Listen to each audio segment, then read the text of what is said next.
So this video, I'm going to be walking through this Inkbird plug-and-play temperature controller. This is the ITC-308. This is actually a temperature gauge to set the temperature of my freezer that I'm sitting on here. This is actually filled with water I'm using as a cold plunge. I want it to stay at 40 degrees Fahrenheit, so I'm using this controller. This video is primarily going to be for how to set it up. The instructions it comes with are confusing-ish, in my opinion, but once I figured it out, I'd say it's relatively easy, so hopefully this video helps you understand how to properly set up your thermostat, your thermometer, your temperature controller, if you will. So there's only a few buttons. There's a couple cords coming off here. You can see I am cooling, so I have my actual freezer unit plugged into the cooling outlet, which comes into the thermometer or temperature controller and then plugged into the wall.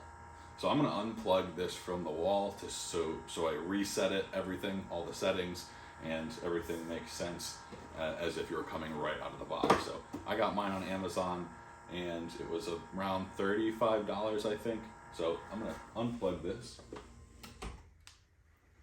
so we can let the actual temperature controller reset.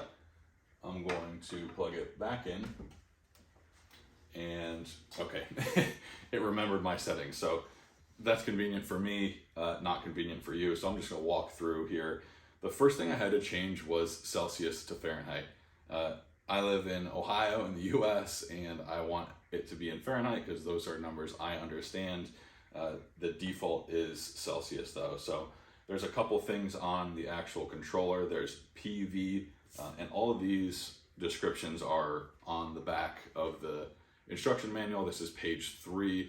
PV is process value, meaning the current temperature that the temperature probe is picking up, which, like I said, mine is inside the freezer unit here. So SV stands for set value, so I have the temperature set to 40 degrees. So this should always stay the same unless you change it.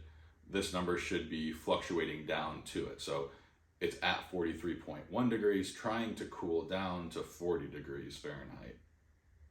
So I'm going to walk through how to change from Celsius to Fahrenheit first. And what you're going to do is push and hold set button for 3 seconds, 2, 3. And now we're in all the different settings. So these are all described on page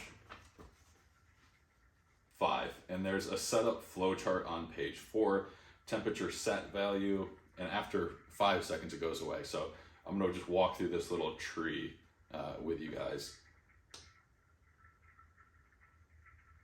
So push and hold set for 3 seconds. We're on the menu TES. Now it goes, oh, I'm changing that and I should not be. So click on set to go to the next one. HD is heating differential, not messing with that. Cooling differential, not messing with that. It's 3 degrees Fahrenheit, which means it will stay within a 3 degrees plus or minus from what you set it to. Alarm high limit, not messing with that. Alarm low limit, not messing with that. Compress or delay. So I don't want it to, PT is compress or delay. I don't want it to delay at all. I want it to immediately correct to the right temperature. Temperature calibration.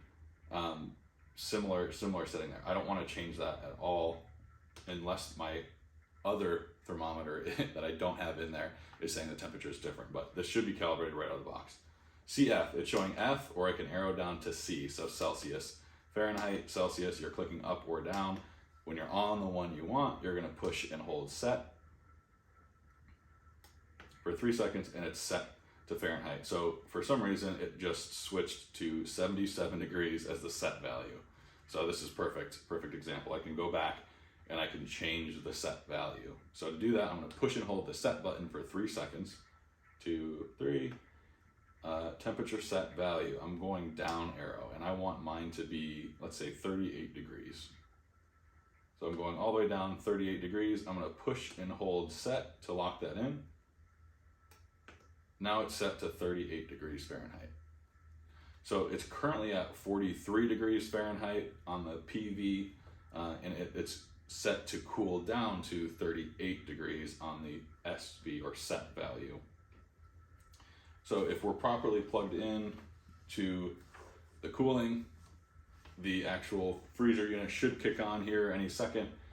May take a minute to restart. This is kind of an older freezer, but those are the main settings. Again, it's on page 4 in this little instruction manual. Once you figure it out, it's pretty easy. I have mine hung up on a little hook here so I can see it when I glance out of the garage door, and we're pretty much all set. It should be lit up, this cooling little green dot when it's cooling. If it's heating, it's going to be on like an orange dot and heating. So if you're not to this temperature, it's going to drop down to that, assuming you have your power plugged into the cooling. Again, I'm sitting on a freezer. I'm cooling this freezer down from 43 degrees to 38 degrees. And depending on the model and make of your freezer, in this example, will determine how quickly it can drop down to that temperature. So I can hear that the motor or fan is not on this. So I think I'm gonna unplug this